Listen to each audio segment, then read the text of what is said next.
You're listening to BQN. Assimilate the audio.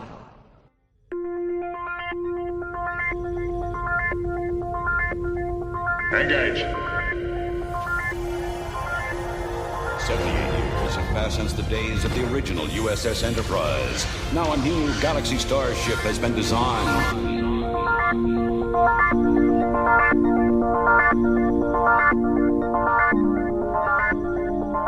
Transporter Chief, beam our listeners aboard. Welcome to Galaxy Class, a Star Trek The Next Generation podcast on the BQN. I am your host, Chief Recreational Officer Rhea Papagiorgio, joined today by Counselor Amy Nelson and Diplomatic Standard Bearer Kevin Scarf. Hello, ladies and gentlemen. Hello. How are you guys doing today? Doing great. Hello. Good. I had to unmute. Her lips were moving, but I couldn't hear what she said. Yeah, well, we are recording on a new platform. So listeners, please excuse me if there's some pauses or I'm, sounded flustered because I'm trying to work all of this and I'm sort of excited. Yes, Amy's working magic behind the scenes. She's doing a great job. Amen. So the fall has started and it came fast here. It got cold all of a sudden. We had a frost warning last night. So it's chilly here. But that just means we drink more pumpkin spice lattes, I guess. Mm-hmm. Ugh. I'm loving this the temperature here in this move to Phoenix because I'm hearing people talk about the fall and people that know me know how much I despise the fall. I absolutely hate it with all my heart. And so, not having it here has been nice. Yeah, you will not get fall. It will be warm, and then all of a sudden, okay, we're cold. I'll enjoy that warm while it lasts. Mm-hmm. Yes. Anything else going on? Trying to think. Sounds like a quiet week for all of us. Any cloudy weeks, Kevin? No, but my shifts have changed at work, so I get 3-day weekends from now until at least Christmas while we do this test to see if 10-hour shifts are going to work for us at the company. So until the end of October, I have Mondays off, and then we swap. There are 4 of us who are on this pilot program, and the 4 of us will swap, and I'll have Fridays off in November. And then we'll have Mondays off again in December. So that's awesome. Yeah. Christmas is a Sunday this year, so FYI. Yeah. So Christmas is a Sunday and Boxing Day is a Monday, which is also a holiday here. Ooh. So that means we get Tuesday as a stat holiday that week. And because I'm supposed to work on Monday, maybe I'll get Wednesday off too. So it could be a good week. Could be a very good week. Amazing. Wow. So Captain Jellicoe came in and put you guys on 4 shifts. That's Yes, he did. Yes, he did. Pretty cool. The goal is to try to keep our machinery running longer so that we can get more production out and hit all our targets. So, yeah. I've listened to many a podcast that promote a 4-day work week.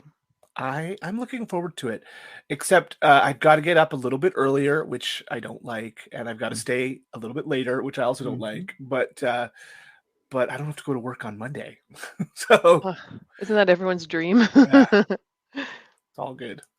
Let's check the communication array to see if we have any comments from our listeners. Logs accessed. Well, we have a comment from our science in TNG, which was episode 103. From our good friend Vera Bible, who writes, "Did not expect to hear about 2-dimensional anatomy, but your discussion of it made me laugh out loud." I agree with Joe regarding the GIF-GIF debate. It's a hard G because the word it represents is a hard G. Also, GIF to me will always mean peanut butter, LOL. Great episode as always. Well, thank you, Vera. Always good to hear from you. And I'm curious now if the GIF-GIF debate, if there's any alignment along like national lines, if people that speak American English pronounce it one way and British English another, and et cetera, et cetera. I'd be curious to run a poll and find out. But I think it's just personal preference. Yeah, I've always said GIF. I don't know why. Because a that's GIF one is of something else. yeah, that's one of those things that I have a hard time caring about. Doesn't matter. It's just a word. Yes, but peanut butter. I could go for some peanut butter right now. Heck yeah. And Vera, if you have any more science questions for us, please let us know. This is the captain. Senior officers will report to my ready room immediately. Well, listeners, today, the day that this episode drops is September 30th, and that is 2 days after the debut of Encounter at Farpoint, September 28th, 1987, 35 years ago. So, in kind of a celebration of the 35-year anniversary, we're going to talk about an article that ran on StarTrek.com discussing the 10 most underrated episodes in Star Trek. So, but before we get to that, I know I remember exactly where I was 35 years and 2 days ago. I know we've talked about it before, but Amy, Kevin, do y'all have any memories of encountering Encounter at Farpoint for the first time? You know, I didn't start TNG until I think it was 89 or 90, I'm thinking.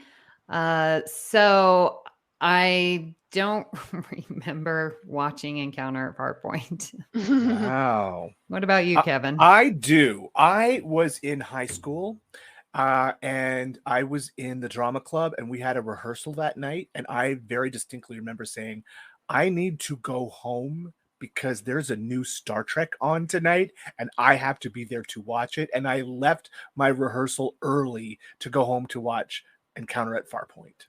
Wow. That's devotion. Yeah. I have a very distinct memory of that. So can I ask, why was that appointment TV? Had you watched the original series? Like, did you know about Star Trek, or was it just publicized of this is a new show that you might be interested in? I very distinctly remember becoming a Star Trek fan after seeing Star Trek 4 on an airplane.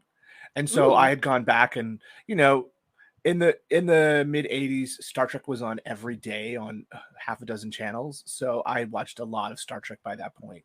And the fact that there was a new show that was being made for my generation was very, very exciting to me. So that's how I knew about it. Plus, the channel that it was on City TV, which was a local Toronto station that rebranded itself as your Federation station when Star Trek started running. So Star Trek became appointment TV, and it was on, I believe, as I recall, in Toronto, Star Trek: The Next Generation new episodes ran on Tuesday nights at 8:00, as I recall. So ours was a Sunday night at 6 p.m.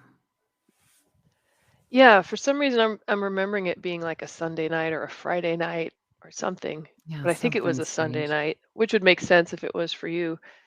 But it's crazy it was 35 years ago, because here I've started flight school and like most of my classmates are under 35.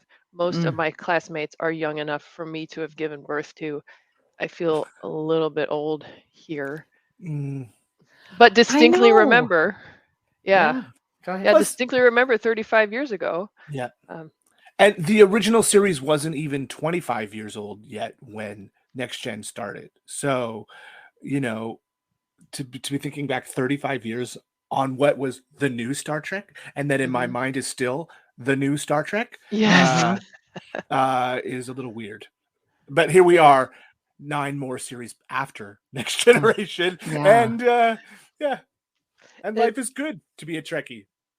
It strikes me now, watching Picard, when Picard came out, the series, it made me realize when Encounter at Farpoint aired, I remember sitting there afterwards, with my family, we're all kind of looking at each other, and it was so different, especially this old, bald British captain.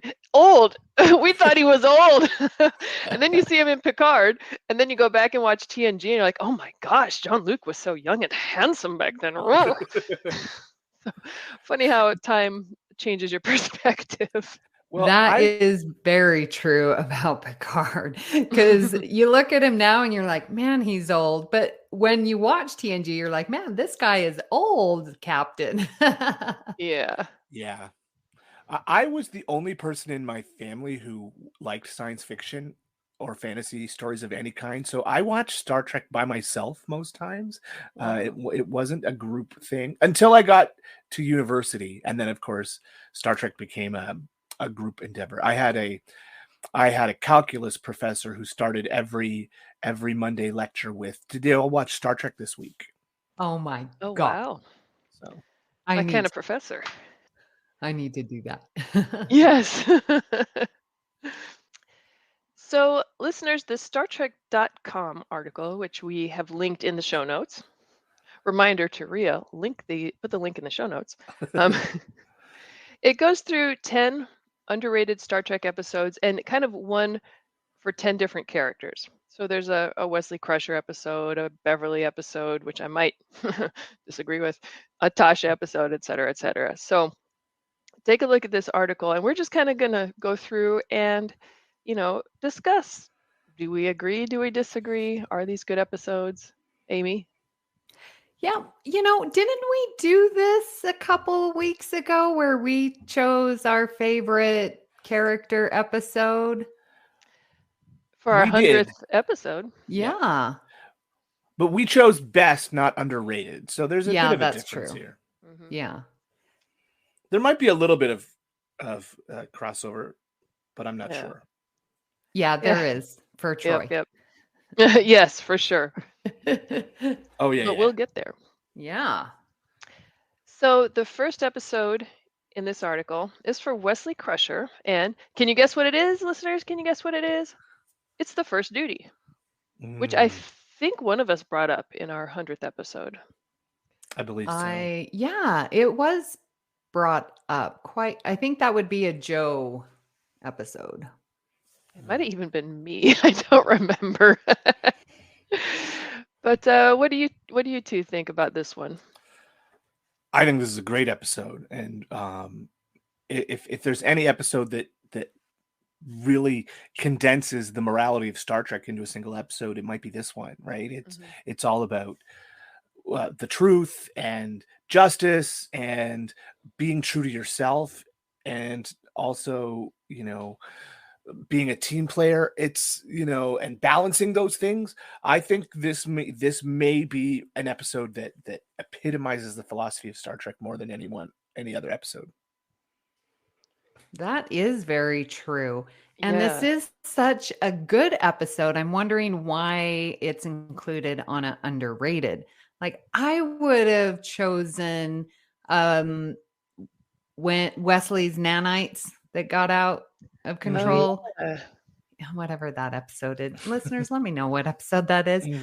Because that to me is underrated. It's very good. It's new life, right? And it's not brought up as much. But yeah, the first duty, Tom Locarno, right? Is it Cito Tom? Jaxa? Yeah. Nick Locarno. Yeah, who we see later. Yeah. Nick Locarno. There we go. Yep. Not to be confused with Tom Paris. Right. Not to be confused. Yeah. I agree with you that it's just a great episode. Maybe not so much underrated.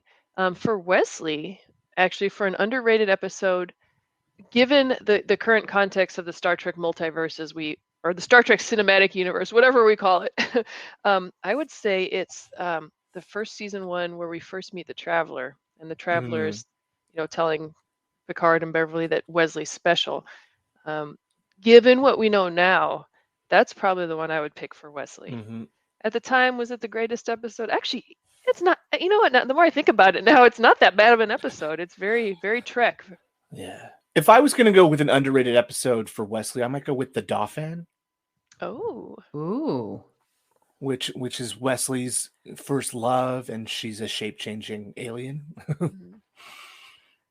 That's And all the definitely romantic advice. underrated. Not as good as the others we've talked about, in my opinion. No, I agree. But, Yeah. But from a Wesley standpoint, yeah.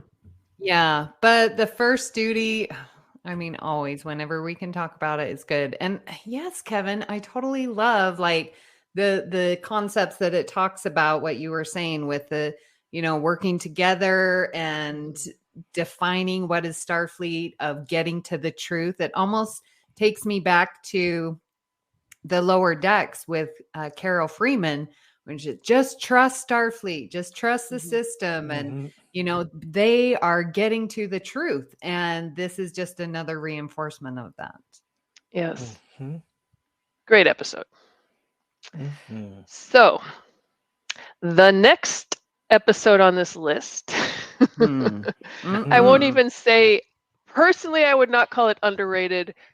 I would use another term for it. But this is a Dr. Beverly episode, and the episode that this article chose, which for some reason the last line says A+, 10 out of 10, can't recommend this episode enough. I mean, is that sarcasm? Or at any rate, this episode, pardon me while I go vomit in a bag, Sub Rosa. Yes. Does anyone know Christine Din, who wrote this article? Because I think there's a lot of fans that might want to have some words with her. Yeah, Sub Rosa is not good. I get what they were trying to go for, and I get that, gothic horror, moody gothic horror, that's what I was trying to say, is something you don't see on Star Trek very often. And that's because every time they try, it just comes off looking silly. I feel bad for Gates McFadden in this episode with some of the things she has to do. Yes. Yeah. So I think the less we talk about Sub Rosa, the better. If I was going to pick an underrated episode for Beverly Crusher, I'd probably choose Attached. Ooh, good one. Yeah. Well, I like your description of moody gothic horror. I think that's what I'm going to always associate Sub Rosa with, because that's exactly what it is. Okay. So underrated. I guess by definition, we could say that does meet the definition, but I'm like, it's very well rated. It's just rated as a terrible episode, and people are always talking about it. And so in my mind, I'm thinking underrated is something that is overlooked. Yes. And for a Beverly episode, we were just talking about it. Cause and Effect is a great episode, but I think it's overlooked as a Beverly episode. Right. Yeah. Right. Yeah. That's what I was thinking about underrated, because this is not underrated. The fact that it's even rated makes it overrated. It's the worst hour of Star Trek ever made. There's the saying that all Trek is good Trek, and this is the one exception to that rule, in my opinion. Now, actually, I would love to talk to Christine Din and kind of see why she likes this episode. But was it moody goth horror? That's three things that personally I can't stand. Moody, goth, and horror, not my cup of Earl Grey. So that might have something to do with my very strong aversion to this, misstep of an episode. Oh, misstep is even overrated. Anyway, I was thinking for a Beverly episode, and now I'm blanking out on the name. The one with Laura, the two-parter, where Beverly is basically in charge of the Enterprise. Is it Descent? Yeah, Descent Part 1 and 2. Yeah, is it Descent Part 2 where Beverly's in command of the Enterprise and she's like taking them into the sun's corona using the metaphasic shielding from another underrated Beverly episode. Yeah. So that would probably be my pick for Beverly. So with Sub Rosa, is it the storyline that, because we get her, going back to her grandmother's funeral, right? That's what it was. And then there's this alien ghost. I mean, I guess it is the story. It's not that interesting. Yeah, and the whole kind of weird Scottish thing. The whole it kind of falls flat. The what's the word I'm trying to think of? It's just not very. Doesn't seem to be very respectful to Scottish culture. Also, it makes Beverly a pawn. Like Beverly doesn't really have any agency in this. She's possessed by this entity, really, So Yeah. I don't think it. No, go ahead. And what's his motivation? Like, why is this ghost hanging around? Like, is he just there to get off? I mean, I'm sorry to say, but like, what is his motivation for sticking around? Yeah. And why just in one family line? Yeah. Like that just adds to the ick factor so much. I mean, Right. if you're talking about a corporeal being that was banging your grandma, would you bang the same being that banged your grandma? That's gross. Yeah. Again, I think we've listed our reasons why we don't like this. Yes. Yeah. So moving along then. There's a Tasha Yar episode listed, and obviously it's season 1, The Naked Now. I think this is a great choice. I don't know that I would specifically put it with Tasha Yar. I can see why, because of the canon and the connections, further with, Data having the little hologram, and that, their relationship keeps being brought up. I'm fully functional, right? We all love that.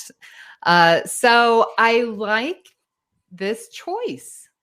Yeah. Tasha didn't get a ton of time to shine, but when she did, we saw her as a very sort of kick-ass, straightforward, no-nonsense, by-the-book security officer. So the fact that this got to show us another side of her, I think, can put it into that underrated camp. Ooh, that's really good. Yeah, because when she's, going to Troy and getting more feminine. I really can't think of another episode that I would consider an underrated Tasha classic. Okay. Right, yeah. I have a suggestion, but I know you guys are going to poo-poo the idea. It's Code of Honor. I like that episode, the storyline, not the production of it. Let's make that clear. But the storyline, and that it shows exactly what you were saying, Kevin. Like, she's fierce, she's a fighter, she's loyal, right? She's going to do her best. She wants what's right for that culture. I don't know, whatever. I can't remember the details of the people. But I like that storyline. So I would put Code of Honor as an underrated Tasha Yar episode. I agree with you, Amy, actually. And I hadn't thought of that until you brought it up. Because The Naked Now, I just don't necessarily love how Tasha's portrayed in it, but it does set up a lot of the canon, like you said earlier with her relationship with Data. But Code of Honor, again, if you take away, the context, the tropes, the subtext, that's the word I'm thinking of, of the horrible racial stereotypes, and take that out of there, it is a good episode, and it's a great Tasha episode, and it is for sure underrated.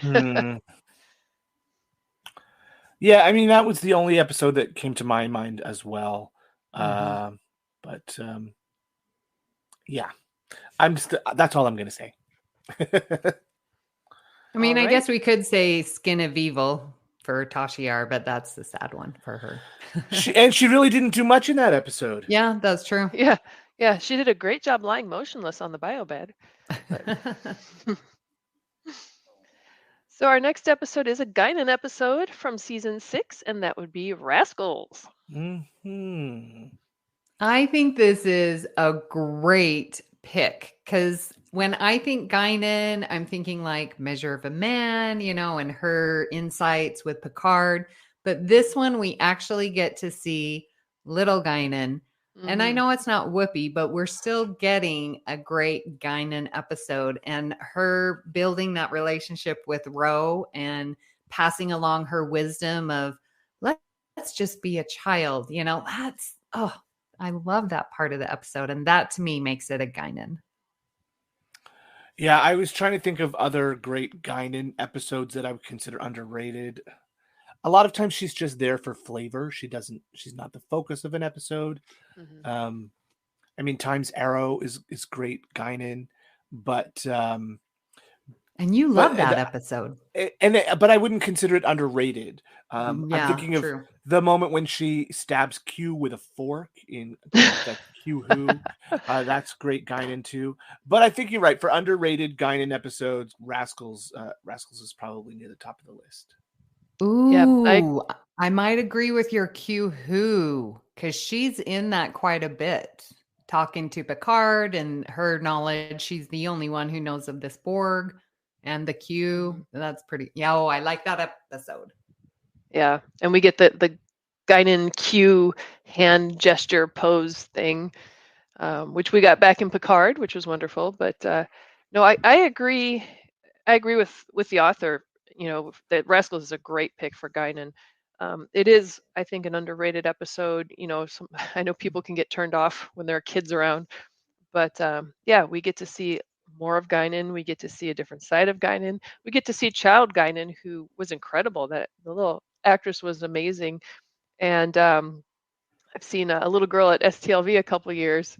That does her parents will put her in the full Guinan, and she's Yes. beyond adorable. So cute. Yeah.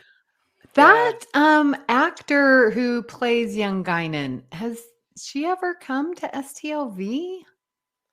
I don't know. I was just looking at her IMDb page. She Yeah. only has 2 credits. One of them is this Oh. episode of Star Trek: The Next Generation, and the other is Sister Act, where she played young Whoopi Goldberg there too. Oh my gosh, how funny! So she's like a little Whiplet.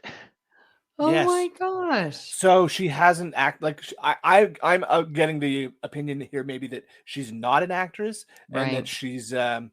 she was cast because of her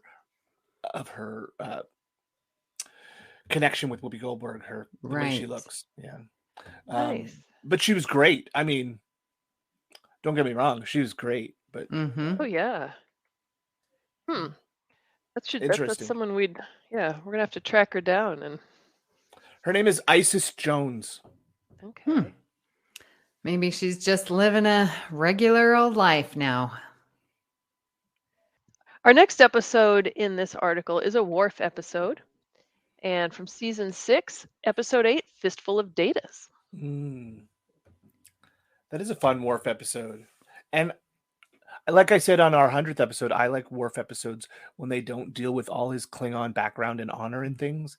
And this is Worf trying to be a dad and, of course, getting into a crazy holodeck situation. And we get some more of the Worf-Troy relationship in this episode. We get Worf relating to Alexander. And we get Worf as an ancient West gunslinger, which is fun. And no, I think this is a perfect choice for this list. I was reading that Fistful of Datas, and I'm like, well, that's a data episode. It's literally in the title.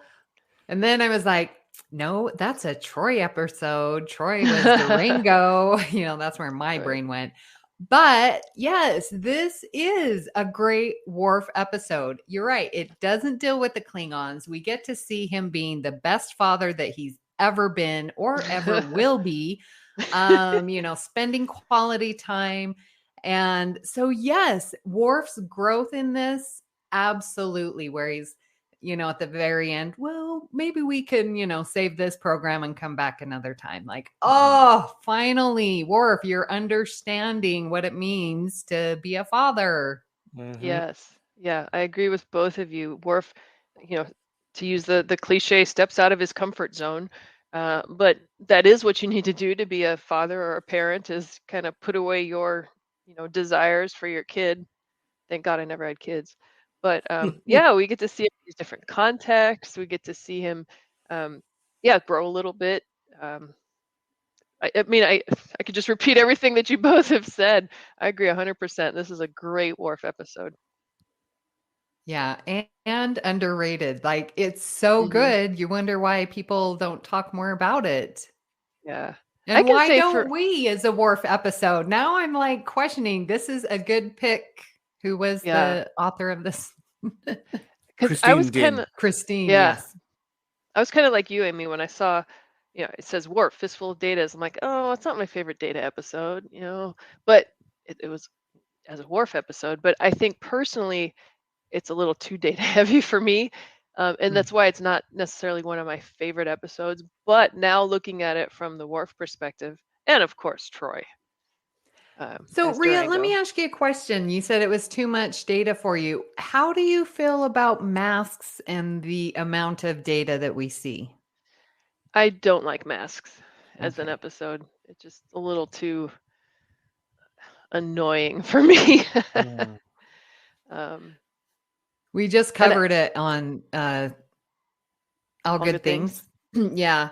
And yeah, we were talking about really how Brent Spiner, changes those characters, and he does the same thing here. I really enjoy Brent Spiner's acting.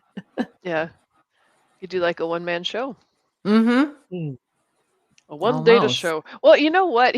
That's basically been TNG and Picard with all his different Soong characters, and he's played about as many characters as Jeffrey Combs, if not more. I'd be curious to know the numbers. But they're all Soongs. Yep. Yeah. Well, except in Masks and Fistful of Datas. Yeah, if you count all of those, you might have seriously. That's true. That might be a fun little Amy's math moment. Oh, yes. How many characters has Brent Spiner played? Yeah. Would you also include Power Play when he gets taken over by an alien? Ooh. Yes. Because that's what happened with Mass. He was taken over. Yep. This is going to be fun. That is a good idea. Okay. Yeah. Listeners, become a patron and listen to Amy's math moments. That's going to be my next episode. Cool. I'm excited for that one. Well, speaking of data, we'll get to the data episode on this list, which is another season 7 episode, Phantasms. You're going to have to remind me, what is that episode and why is it data? Well, I was hoping you guys would remind me. Oh, that's the one with the cellular peptide cake. But what's the storyline? I mean, yeah, I know this is the one where Data gets the power to dream. Yes. Oh. So however, phantasms are Data's subconscious thoughts. But his dreams are not what they appear to be. There's some critter, right? Some alien influence that's aliens that have like infested, like it was in Riker's head and it was in Troy's shoulder. Yes. And that's why he like attacked Troy in the turbo lift. I almost said elevator. Yes. Okay. I don't love this episode. Yeah. Me neither. I mean, obviously, it doesn't jump out to any of us. So it's definitely underrated because no one's talking about it. Yeah, I think that one is more known for its memes because this is the one where Data has a telephone in his torso and the cellular peptide cake with mint frosting. Yep. Which is really creepy.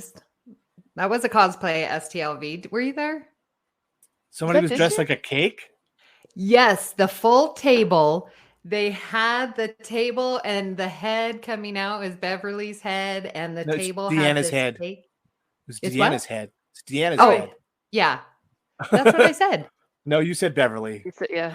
Oh, I'm sorry. No, it was Troy in my mind. Yeah. Yeah. I think I saw it in passing. That's so clever.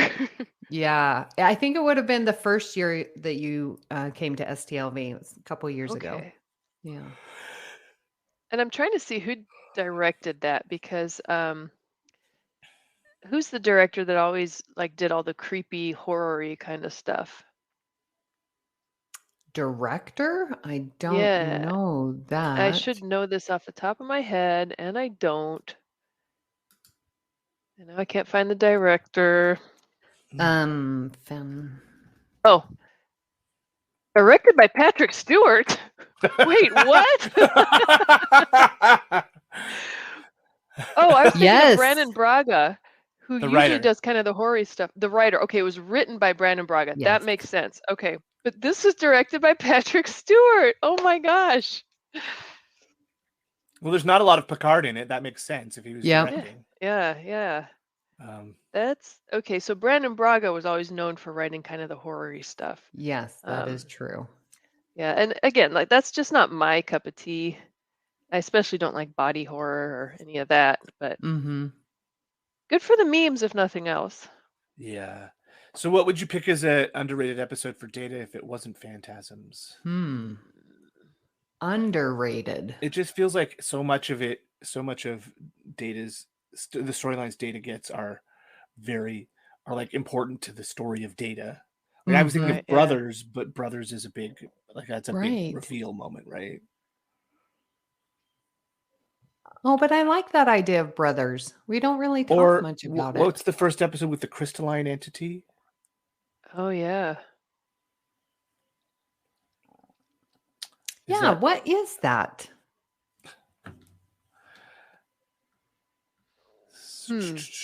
Let's look that up. The crystalline entity.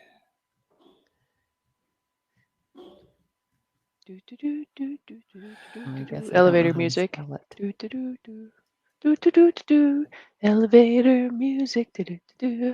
It was in Data Lore. I was going to say Data Lore. Yeah, I would go Data Lore. Yeah. That's a good underrated episode. Yeah, good job. Oh, what's the one where Data had a beard? When I struck my beard thusly, does it make... I'm going to go for that episode just because he had a beard. Whatever that might be. That's at the very beginning, and he invites Geordi and Troy for the big reveal to his quarters because he grew his beard. That's very early, I want to say a season 2. The Schizoid Man. Yeah. Right. Yes. That's right. That's a good episode. Oh, yeah. Oh, and that's underrated for Data as well. Boom. That's my pick then. Nice. Very good. Because otherwise, I agree with you guys that Data's... honestly, my honest opinion is I think Data is a little bit overused. In TNG, in the movies for sure, in Picard season 1 for sure. Data's great and all that, but yeah, I think I didn't click in my head until this point. I think Data's overused. Well, especially when we love them as an ensemble, right? I think we're all good to have Picard be the lead, and we don't get sick of Picard, but then he's our captain. And so then when you highlight one other crew member above everyone else, it sort of takes away from the ensemble feeling. Yeah. And Data's awesome and all, but... Oh, yeah. But I feel that was the same way about Worf stories sometimes too. Like, another Worf Klingon story. Another Data and his background story, Yeah. But I mean, to be fair, Data is the Spock of the show. Yes. And we all know we have to explore humanity. Yes. And so we get to do that with Data. So he does have a heightened role just by the fact of him being android. So listeners, send your hate mail to joeyjoe77@gmail.com. Is that it? Joe Podcasts @gmail.com. Just send it to Joe. Yeah. However you do it. All righty. Next item up for bids is a Geordi episode, season 5, The Next Phase. I think you could almost say that every Geordi episode is underrated. I don't think there's a ton of great Geordi episodes. The next phase is a great one. I love the interplay with him and Ro, and the fact that Geordi is the guy who's not going to give up even when it seems bleakest. Yeah, I think this is a really good choice for Geordi. Yeah, again, it's a great episode. Absolutely love it. But I don't know that it's underrated. I would choose, what's the one where he loses, well, he thinks he loses his mom on the hair. Is that Aquiel? Oh, No. no. No. It's the season 7. Yeah. Anyways, you guys know what I'm talking about. I think that one is underrated. I think in part because the storyline of the alien part is not good. But I like the build up right up until we figure out it's some stupid alien, messing with Geordi. But the suspense part of that episode, I really do enjoy. Yeah. That one's underrated. The episode with his mother is Interface. Interface, right. Yeah. Yep. And that's definitely an underrated episode, and well, not a highly rated episode, and with good reason. Yeah, I agree with you, Kevin, that pretty much every Geordi episode is underrated. I love the next phase. I love that episode. I don't know why. It's just so much fun, and the relationship between Ro and Geordi, and it's like a buddy comedy. Can you call it? I don't know. A buddy episode. What was the episode I was just thinking of? Oh, the one where the enemy is that? Yeah. No, that's what's the one where they That's the hack one his where visor? he gets stranded and the Romulan can't see and he's something or can't use his legs or something. That's here's my enemy. Geordi episode. Underrated. Samaritan Snare with the Packlets. Nice. Because you get to see Geordi, I don't know, kind of Geordi at the top of his game in that episode. So yeah, it's sad.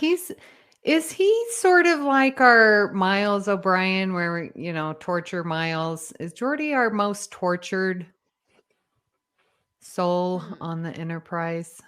He might be. Because he gets taken prisoner there, right? On what you just said, the Pack-led ship, Samaritan Snare. He gets taken prisoner in Generations with the Klingons so that they can find the shield modulation. He gets taken prisoner by the Romulans in another episode to hack his visor. Yeah. Right? He gets turned into an alien. Oh, yeah. Yeah. And that's a good underrated Geordi episode, I think, too. Oh, I don't think it's underrated. It's like one of my favorite. I love Identity Crisis. Yeah. And he strikes out left and right with women. Oh, by the way, I just recently went to a party here in Phoenix on Coco Nino Street. I was like, that's just like Coco Nono's. So that was pretty exciting. I thought of you, Geordi. Okay, there's the connection. I wasn't making the connection. Oh, yeah. With his holodeck program. Got it. I'd say, obviously, Picard suffers incredible trauma throughout the course of TNG, but Geordi, he might be the O'Brien of TNG. Yeah. Geordi must suffer, I think is the phrase. Poor Geordi. But we love him. Speaking of people who people love.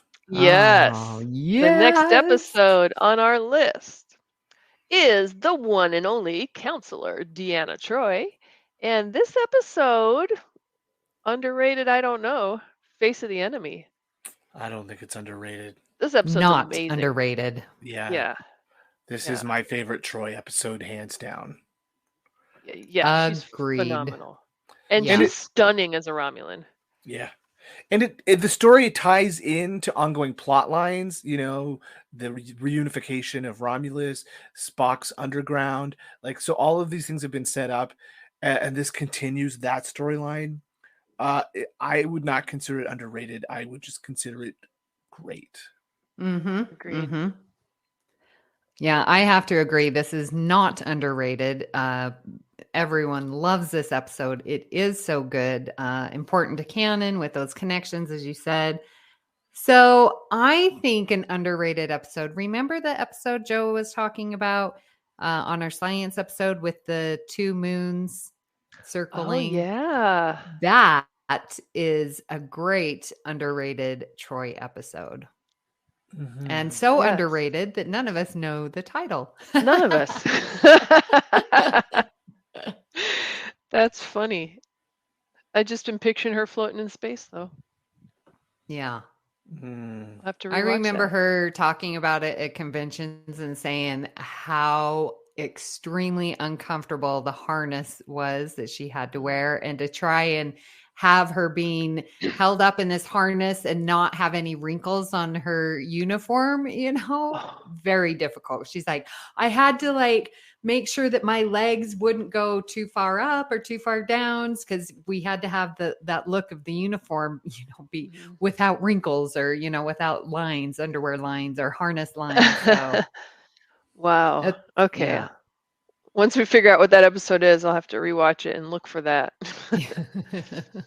Yeah, but no, Face of the Enemy, Terrors. amazing episode. Night Terrors.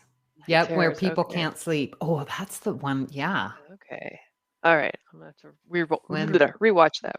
Yeah, that's the one where they're in the morgue and the corpses sit up with the white Mhm. Yeah. sheets over them. Oh, that's always mentioned in our Halloween episodes. Did Brandon Braga write that one too? Because Oh, That I seems would to not have be a- surprised. I would not be No, surprised. it was written either. by Sherry Goodharts. Interesting. It's Let's see. actually all the story credits are women. Sherry Goodhart, story by, teleplay by Pamela Douglas and Jerry Taylor. Oh, All right. nice. Another reason to rewatch it. Nice to have Jerry Taylor. Yeah. So yeah, Face of the Enemy also has friend of the show Scott McDonald, Mm-hmm. who was excellent in that episode. But definitely, excellent episode. Not at all underrated. But I would say for Deanna, Cost of Living, perhaps. Oh. Huh. Definitely an underrated episode. And it puts Deanna in kind of that awkward position of kind of balancing out, what Worf wants for Alexander, what Luoxana wants for Alexander, and kind of fleshes out a little more her Deanna's relationship with Luoxana and Worf and Alexander, and it just, she's she's almost like the juggler in there, juggling so many different, being pulled in so many different directions all at once. She I don't has to do that a lot, because as you were talking, I was thinking about Haven and how she has to sort of juggle, the demands of her culture being, prearranged marriage versus her feelings with Riker and her feelings with the parents and then Wyatt's feelings. I think that's a good underrated as Angel One. Oh, not Angel One. Cost of Living. No, the one I was just talking about. The one you just said, Haven. Haven, yeah. We're not drinking, listeners, I promise. It's too early for that. Oh, yeah. And after my last night, no. Oh, the truth will out. Hey, one of us has to have fun. I studied till I fell asleep. I just fell asleep on the couch watching TV last night. I did watch Pujols hit his 699th and 700th home runs. Just happened to turn the TV that's on. what that was. I saw your posts on Facebook, and I'm like, I don't even know these words that she's talking about. I jumped out of the shower, and there he hit his da-da, and I'm like, what are you talking about? Yeah. So, I was watching Star Wars last night. Ooh, we won't tell anyone. What Star Wars? The new Andor series. Oh, I haven't seen that yet. I didn't even know there was a new Andor series. More homework for Rhea. And they dropped 3 episodes in the first week, so there's 3 Oh, episodes wow. now. Yeah. It's a 12-episode season. But we've gotten way off topic. We should look at Will Riker. Yes. There's our next episode is a Will Riker episode, and it's kind of fitting. If you can see Amy Nelson's shirt, she's wearing a First Contact shirt. And it's the episode First Contact, not to be confused with the movie First Contact. Or the event of First Contact. Yes. which my shirt is promoting for the That's right. future. I do love the episode First Contact almost as Mm-hmm. much as the movie First Contact. It's just fun, right? It's Mhm. Riker alone on an alien planet, trying to get home and trying to find someone to help him. And BB Newirth, Yeah. so much fun. I think this is this episode never came to mind when we were talking about Riker No. and best episodes. So this is a perfect choice for Riker. Yeah, it is definitely underrated. We don't talk enough about it, and it is such a good episode. And it's a good Will Riker episode. How is he, managing to get out, and how is he navigating through this culture and trying to contact? And yeah, really, really good. And it's got like good Star Trek, themes within it of, how much technology we need to protect them, the prime directive. So really good episode. Yeah. I agree 100%. And I hadn't thought of it either. And it is a great Riker episode. And I mean, I'm like so consistently impressed with Jonathan Frakes. And not just because he Rikered me, but that still weighs pretty heavy in my psyche. But yeah, it's a very Star Trek episode. It's kind of a theme that we've seen in so many different series now, like most recently in Strange New Worlds. And Riker's in a situation that we don't really see him in and at any other time. Yeah, this is a great pick. So, this almost makes up for Sub Rosa being on the list. No, Christine, you have done an excellent job with this list. So we'll have to have you on the show. And rounding out the top 10. Our final character. Who have we not discussed yet? Captain Picard. And the episode that was picked was Disaster. Again, I think this is another great choice because with Picard being the lead of the show, when an episode focuses on Picard, it becomes important and memorable. Like we're talking about All Good Things. We're talking about oh my gosh, the title of it just where he's the Resican flute and he lives the whole life. The Inner Light. Inner Light. These are Tapestry.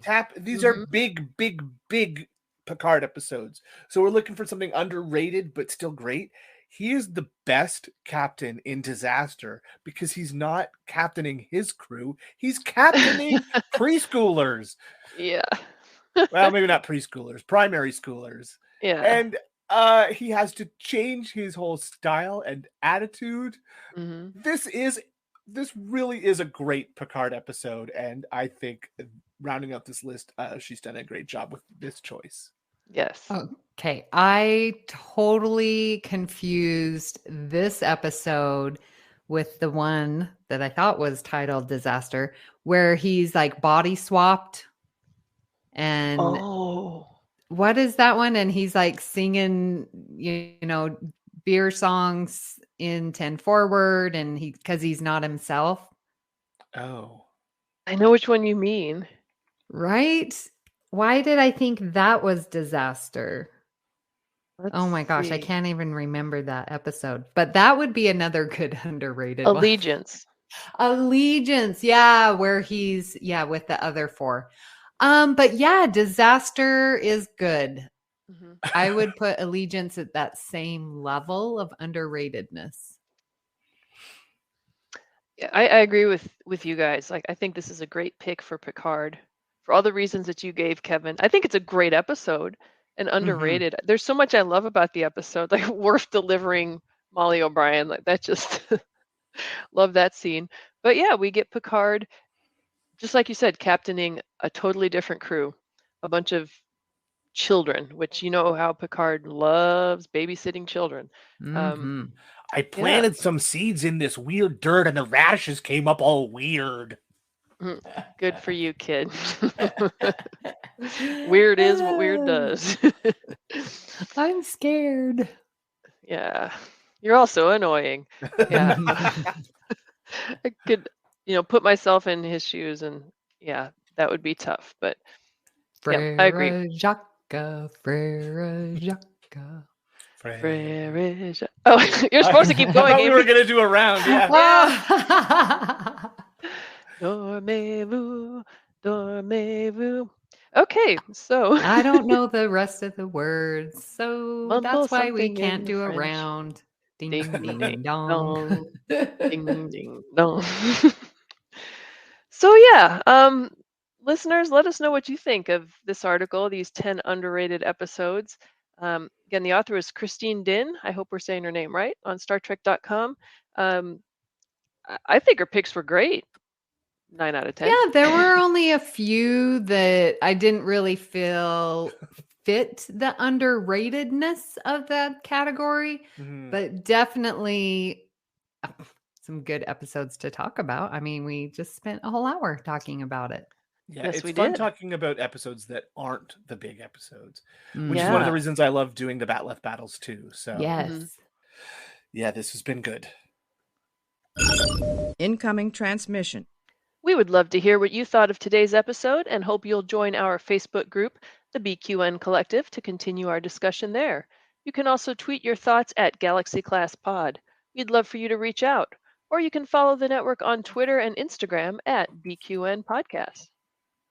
Please hit the subscribe button on Apple Podcasts or wherever you get your podcasts and leave us a star rating and written review. That helps others to find the show. So, Kevin, where can people find you when you aren't flirting with Tasha Yar and informing her that you are fully functional? Well, no comment. But if I am not doing that, you can find me on True North Nerds, a general nerdery and geekery podcast that I do with some local friends. You can find me in the BQN Collective on Facebook, and you can just find me hanging out on Mondays because I got Mondays off now. Woohoo! Woohoo! And Rhea, where can people find you when you are not underrated but overrated? I am vastly overrated. When I'm not strutting about with all bark and no bite, you can find me, of course, here on Galaxy Class and in the BQN Collective, typically posting silly memes when I'm not busy studying my flight stuff. And Amy, where can people find you when you are not floating about in the clouds, strapped to a harness, desperately trying not to wrinkle your Starfleet uniform with no underwear lines? Yes. Well, you can find me here on the network where I'm co-hosting All Good Things. You can find me co-hosting Union Federation. And I am on Twitter at Miss Amy Nelson. And of course, my favorite place, BQN Collective on Facebook. Previously on BQN. All Good Things, a Star Trek Universe podcast. They're feeling bad and they try to self-medicate to feel better. And that's why mental health, for example, is so important to help people cope with things so they don't turn to drugs to cope on their own. There's my Nancy Reagan moment. There you go. See, we were raised in the DARE program. Yeah. Infinite Diversity, a Star Trek Universe podcast. I love that Pike cooks with cast iron because I truly could not imagine him using any other kind of pans. I didn't even notice that. It's just that's a very in character thing for him to cook on this, seasoned cast iron. It's probably like 300 years old, and I'm sure, yeah. Galaxy Class, a Star Trek The Next Generation podcast. But the biggest reason, of course, being that, Worf is undiscompensated. So his, obviously, redemption. How would we do that? Commendated? Or commendated? Yeah, if he was discommendated, then Right. Accommodated? I accommodated. Accommodated. There we go. You will find these and more of your favorite podcasts on BQN. Priority 1 message from Starfleet coming in on secured channel. If you'd like to help us keep all of our shows coming to you each week, you can become a patron of the network on Patreon. We're putting out more exclusive content for our patrons that you don't want to miss, like It's Green or Amy's Math Moments. With a monthly Patreon subscription of $5 or more, you can join our meetings of the Hive Mind on the second Saturday of each month. Watch your Patreon messages for details. Now, if you feel so inclined, please check out all the details at patreon.com/BQN. A huge shout out to our very own associate producers, Jim McMahon of Trivia with Jim, coming soon, and Davey Willett. We are so grateful for your support. At this time, we would like to thank our executive producers who make this all possible. They are Mark White, me, and Tony Robinson. A special thank you to Mark White for our artwork. Thank you for beaming aboard the Galaxy class, and until next time, great joy and gratitude. Am I the most underrated of the four hosts? Mr. Data, what kind of cake is this? It is cellular peptide cake. With mint frosting. Stay classy, Galaxy. Engage.